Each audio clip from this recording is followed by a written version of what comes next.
I am pleased today to welcome with me Brother Aadam Qazi. Brother Aadam is from Sweden. He is visiting us in the UK. Brother Aadam, mashallah, he moved from a Bakri background into a Shia, a follower of the school of Ahl Bayt Salamu alayhim recently. We are pleased to have him with us today in the show, and we will be asking him a few questions regarding his journey into Shia Islam, the school of Ahl Bayt Salamu alayhim. And if you had any queries or any comments, the phone lines are open. Inshallah, you could call us and present your question or comment if you like to Brother Aadam later on. Brother Aadam, assalamu alaikum wa rahmatullah. Wa alaikum assalam wa rahmatullahi wa barakatuh. Inshallah, it will be useful to our dear audience and dear friends and brothers and sisters if you could enlighten them with your background, where you're from, how you ended up to be a follower of Ahl Bayt Salamu alayhim, the journey, what sort of stations you had, your research, anything you think which is relevant to encourage others perhaps to look into and learn from your experience, and perhaps be guided to the school of Ahl Bayt Salamu alayhim. Yes. Bismillah ar-Rahman ar-Rahim. Allahumma salli ala Muhammad wa ali Muhammad. My name is Aadam. I am now 29 years old. I was actually born in London, in the matter of fact in Alperton. And my father is from Pakistan originally, and my mother is from Sweden. So we were staying here, and we moved back to Sweden actually when I was 2 years old, to the capital of Sweden, which is called Stockholm. And I had a very good upbringing. I'm the only child, no siblings, and I was living in a very secure environment. Basically, I grew up in an area in Stockholm called Täby. And it's a very quiet place. I was basically the only mixed person over there. And my father is a Bakri, he's a Muslim, so-called Muslim. And basically, I started my journey when I was 22 years old. Up till that time, I was not praying, I was not fasting. I was like a normal kid, really. And when I was 22 years old, actually, I decided to get religious. And I went to a local mosque, and I met up with some friends there. And we basically started chatting, and I learned how to pray and, and different foundations of Islamic practices. And that was, and sorry to interrupt you, brother, but that was when you learned the Bakri way, the Umari way. Yes, exactly. Okay. That was it. And I actually got in contact with the so-called Salafis, or Wahhabis. And they were basically very much focusing on Aqidah issues like Tawheed, and you have to stay away from Shirk, and all of these kind of things. And they were very, very, I should say, strict persons, really. And I basically got very much interested in this. And basically I went to their local mosque, and I started to, read the Quran, and I started to listen to their durus and so lectures and so on and so forth. And I was actually practicing for about 4 or 5 years. And after 4 or 5 years, I basically started questioning some of the things that they were basically stating, because they were very much against other like Bakri sects, and especially very, very critical and harsh towards the Shias, and especially the Ithna Ashariya, or the Rafida Shias. And so I was a little bit bothered by this, because at first they were not too critical at all. But after around 2 or 3 years, when I became a Bakri, they started criticizing other sects and groups very, very much. So I didn't feel very comfortable with this. So I actually started to question some of these things. And But the problem was that I didn't get any real answers really from their so-called leaders. And I just want to mention as well that those so-called leaders, they basically studied in Saudi Arabia. They have like a university there called Islamic University of Medina, where a lot of people go from all over the world to learn this this kind of religion, and they want to spread it all over the world, basically.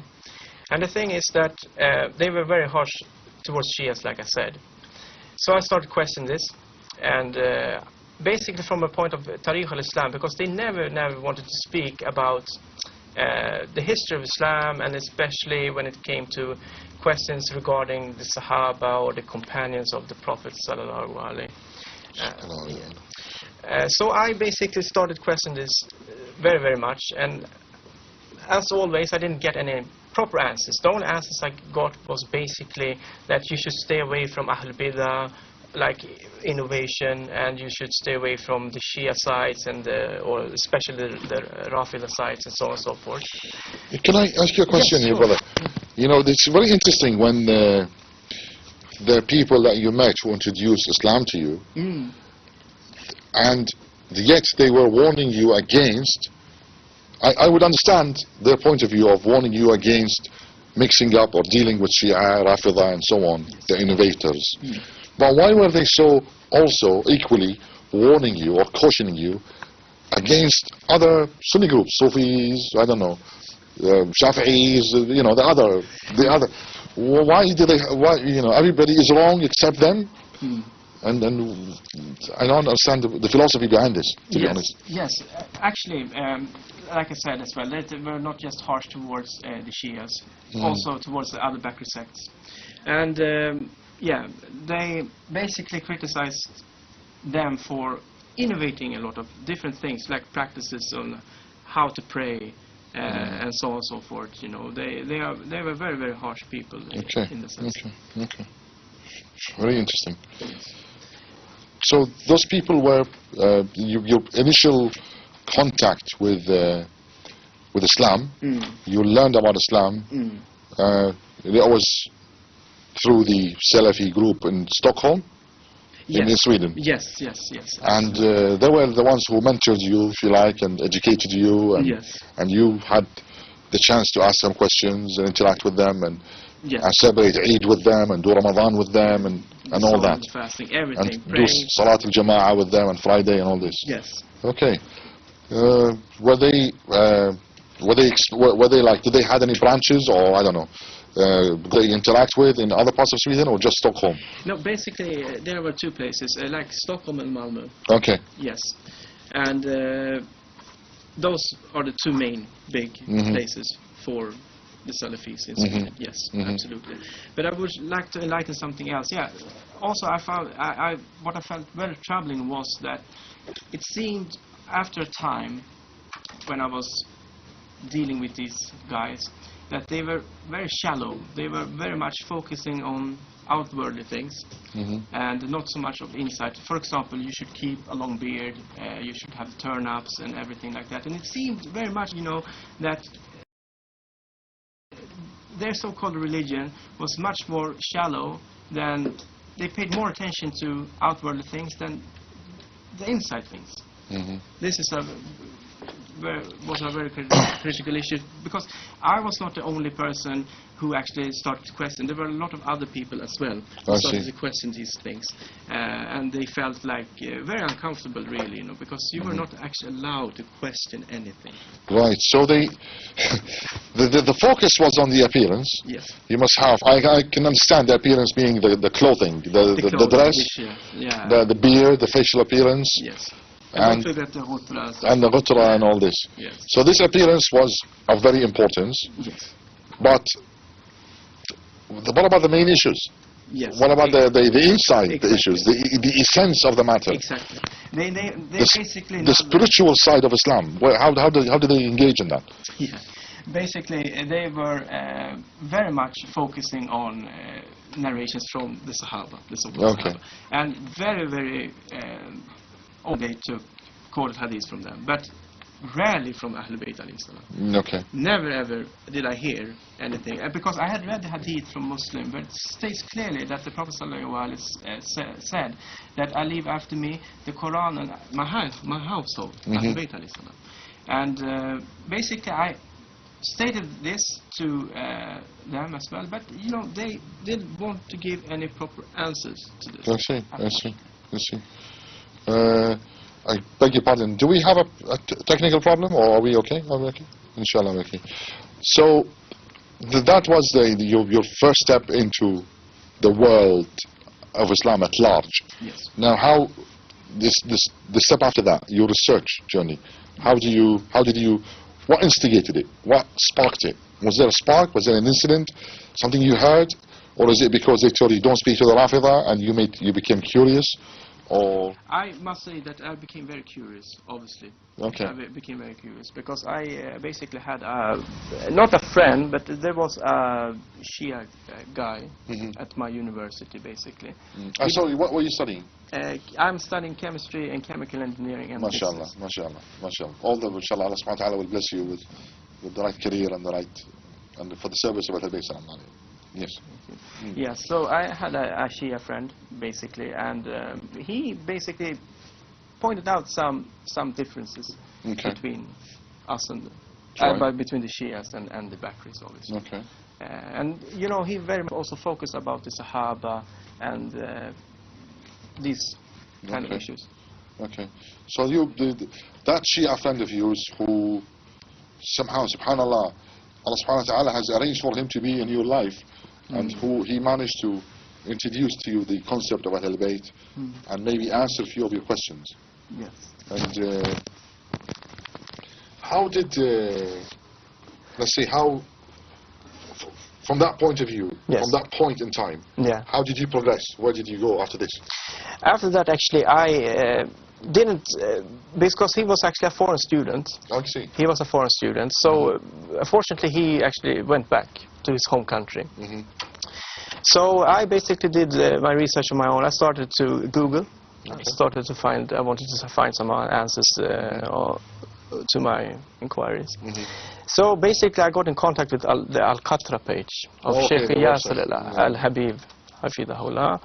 And basically they had an English section, obviously, and I started to listen to those lectures and read some of the articles over there. Yes. Okay. So did you find the website alqatra.net in English? Was it sufficient for you, or to take you another step forward, to progress in your? Absolutely, yes, absolutely. It was. I was very, very impressed, I must say, by both the articles and obviously the lectures, because all of the proofs were taken from the Bakr sources, obviously. Right. So I couldn't actually pay a blind eye to it. Obviously not. Okay. Of course. So you from that point of view, you realize that there is a serious division or a clear-cut picture. What is Bakri Islam and what's Shia Islam? Absolutely. Did you challenge your old friends, your old brothers, about your findings, your new findings? You found out A, B, C, D points. Did you try and challenge them with it? Did you take it to them and say, look guys, I found this, this and that. What do you think? What do you say? What was their reaction? Their reaction was basically, like always, just to turn a blind eye. They didn't really want to question anything. They basically just told me to stay away from Rafida and stay away from Ahl Bidah sites, basically. And they basically told me that I should really and sincerely come back to the path. This is basically what they say. Ajib. So someone who has questions in the history of Islam, or something which is not, he would like to have an idea about or a clarification of, and if you're a Salafi, Bakri, you need to block your head, block your reasoning, block your intellectuality, and not to think. Is that what the basic answer? You're not to think. Exactly. I'm surprised because they live in the Western world. They're not living in the middle of the desert. No. This is Stockholm. Yes, exactly. A very civilized, advanced country. Calm country. One of the most calm countries on earth. Are used to debating and critical thinking and constructive criticism. Yes. And yet the people. Absolutely. So I was very, very surprised Very, very surprised, actually. So, I mean, I basically decided this search from actually starting the search of the Shiism started around 6 months ago, I should say. And basically I decided to go to travel to Sheikh Yasser and Al-Qatr and Fadak TV to meet the Sheikh personally, because I was very much impressed by the evidence he gave and everything like that. So I met him, and obviously after our good meeting and discussion, I was very much convinced that the way of Ahlul Bayt al-Islam was the correct. Alhamdulillah, alhamdulillah. May Allah subhanahu wa ta'ala keep us, both yourself and us and everybody else who's watching us, firm on the wilayah of Ahlul Bayt salamun alayhim and the bara'ah from their enemies. MashaAllah, Yes, you are chosen, inshallah, by Ahlul Bayt Yes, salamun alayhim, and blessed by Allah subhanahu wa ta'ala to do and act in the service of and the cause of Ahlul Bayt salamun alayhim.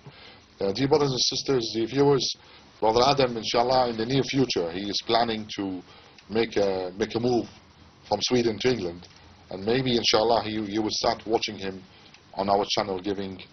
we have a call, if you don't mind. Hello, assalamu alaikum. Assalamu alaikum. Alaikum salam wa rahmatullah. Can I take your name, please? Yes, my name is Hussein. I'm calling from Norway. Hussein from Norway. Yes. Yeah, I actually maybe have a delay here on your channel. So I just wanted to greet you both and say assalamu alaikum wa rahmatullah. Alaikum salam wa rahmatullah. Congratulate my brother there. I just turned off on the TV or checked the channel, your channel, and I saw you. And I thought maybe I can call and say assalamu alaikum and congrats the brother. Hayyak Allah. Thank you very much. Thank you so much. The lifeboat of Ahlul Bayt alayhim as-salam. Inshallah. And at the same time, request you, brothers, to make a little effort. You know, now these days we have many satellite channels available. Yes. And the war on Islam, it's very serious. But unfortunately, the enemy is from our side. They are called Muslims, and they are causing confusion or some kind of misunderstanding.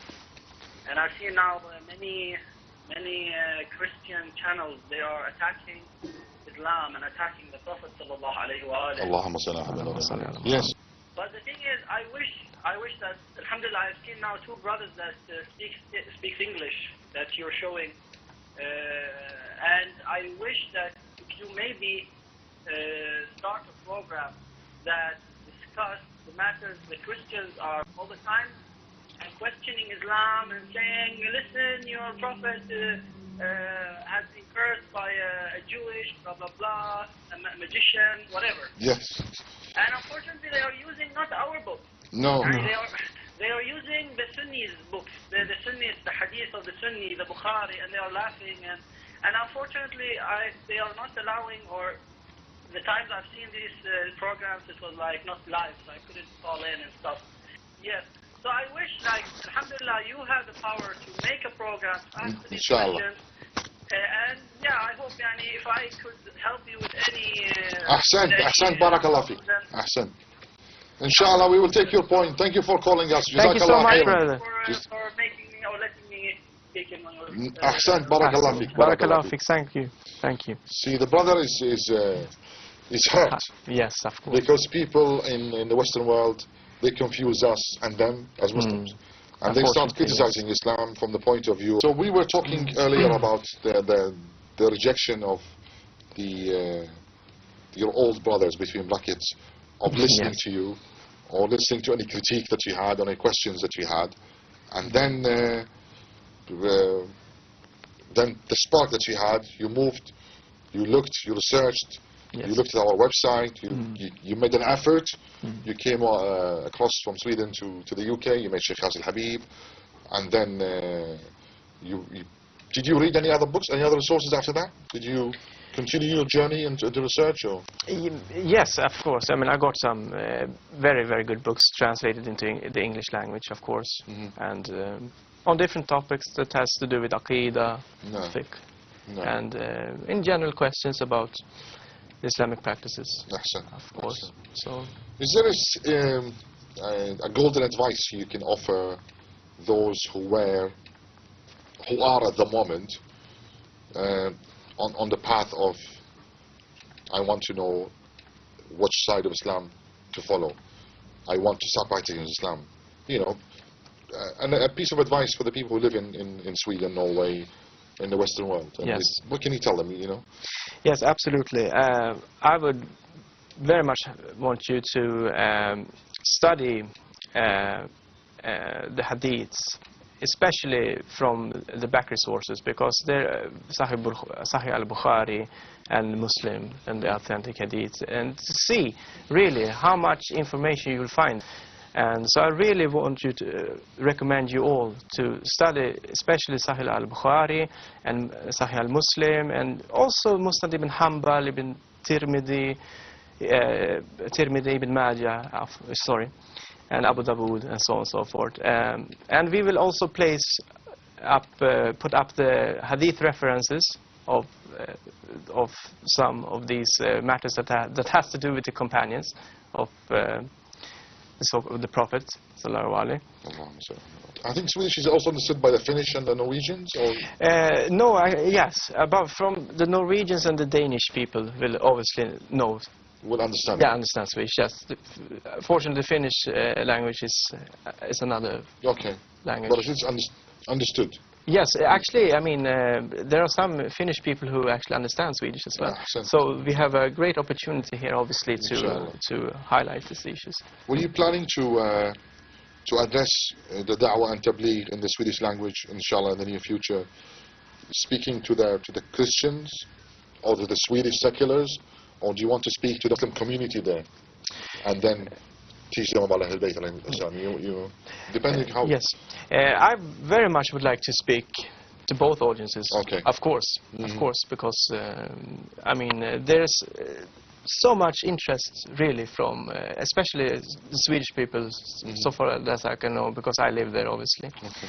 So there's a lot of hunger for knowledge of Islam, because obviously of all the incidents that has happened. So information about the Ahl Bayt alayhi salam obviously is a very important thing to. And inshallah, but your effort, your energy would help guide even if one person to the school of Ahl Bayt salam alayhim. This is worth. This is immeasurable in terms of value, inshallah. We thank you for giving us this time. Thank you so much. And inshallah, we ask you to do dua for him, for his success, and for blessings for his future, if you like, plan. هذا وصلى الله على محمد وآل بيته الطيبين الطاهرين.